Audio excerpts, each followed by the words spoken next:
I'm back from sprints and I look like crap. I haven't had a time to shower just yet, but I really wanted to do this while it's still fresh.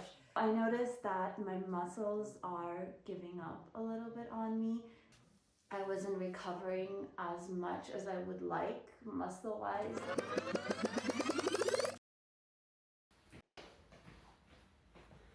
Hello, my name is Alex and I'm an overtrainer. How did I get in this mess? I started my training blog with a kilometer-based plan, which I didn't love, and then I switched to a new mile-based plan, and I didn't do the conversion when it came to weekly mileage, so I ended up increasing my mileage way too quickly in the span of 1 week. Long distance running training is often a balance between overtraining and undertraining, so it's hard to find that middle ground. I've broken down the symptoms of overtraining into 3 phases. Phase 1 is the hardest to notice because we often think of overtraining when we are working out, not so much during our day-to-day life, and the symptoms in this phase really have to do with your day-to-day. Now, what I'm talking about is extreme mood swings, extreme demotivation, constantly sleeping, and even possibly having a weaker immune system.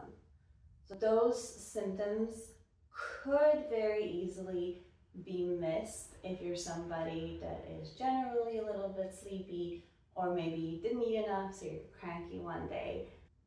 But they are the best phase in which you can notice overtraining, because you can pivot right away, adjust just a little bit your nutrition, your sleep, or your workouts, and then you can be good to go. In this case, I was very demotivated. I have conditioned myself to push through and be disciplined, so I missed phase 1 this time around. Phase number 2 is the phase where you start feeling it in your workouts, and that is when you are not recovering fast enough. Again, recovery can be impacted by many things. It could be your nutrition, your sleep, or it could be your training plan. Whichever it is, if you're not recovered enough to do the workout that you're about to do, and you do that workout, you're overtraining. You will never feel fully refreshed for a run. That's why you have your warm-up to get in the groove. But if you do your warm-up and you still feel like bricks, and it feels extra demanding to do that workout, where a variation of it last week maybe didn't feel so bad, that might be indicative of a lack of recovery. Again, not all workouts will be perfect in general, so you have to keep track in your mind of those trends. If it's a one-off, then you're probably fine, but if it's consistently feeling way too hard for you to do, that's indicative of lack of recovery.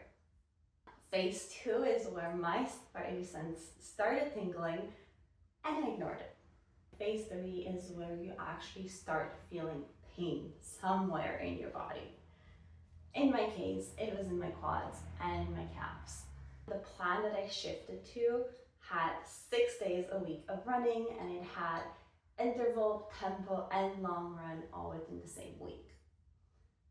That was a lot, but it was especially a lot considering that jump in distance that I did. I think if I hadn't increased my mileage that quickly in the span of 1 week, I might have been able to build to it. It was too much for me. I was lucky enough that I felt the pain and I stopped right away. And usually when you feel pain at the beginning, it's not necessarily a tear or anything like that. It's something that you can correct.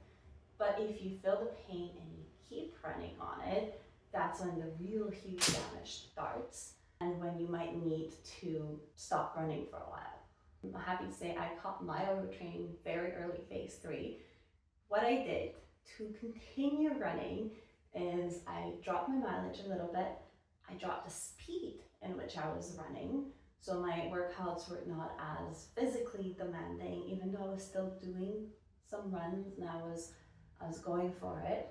I dropped a running day. Now I have 2 days of the week that I don't run instead of one, which has made a huge difference for me. And I have incorporated 2 full body strength training sessions a week. That said, all of those changes, I still have some pain in my left calf. And I think that is based on how I tweaked my running session. I think I need more base runs and less work sessions a week. So what I will be doing starting next week is I will be keeping my interval training on Tuesday, but I'm not doing my tempo on Thursday. I think I need a base run at that point so that my body can recover.